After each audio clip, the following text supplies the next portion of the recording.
లోకేష్ గారు.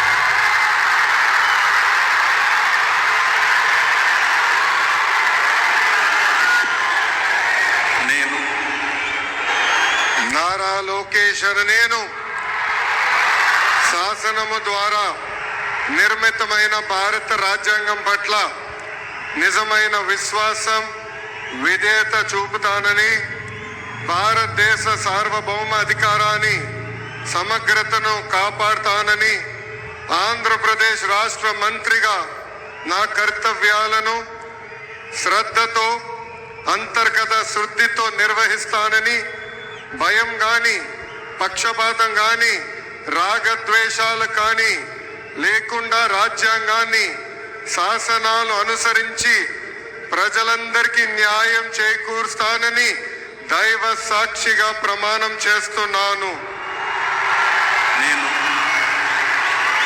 నారా లోకేష్ అను నేను ఆంధ్రప్రదేశ్ రాష్ట్ర మంత్రిగా నా పరిశీలనకు వచ్చిన లేదా నాకు తెలియవచ్చిన ఏ విషయాన్ని నా కర్తవ్యాలను సక్రమంగా నిర్వహించేందుకు అవసరమైన మేరకు తప్ప ప్రత్యక్షంగా కానీ పరోక్షంగా కానీ ఏ వ్యక్తికి లేదా వ్యక్తులకు తెలియజేయనని లేదా వెల్లడించనని దైవ సాక్షిగా ప్రమాణం చేస్తున్నాను.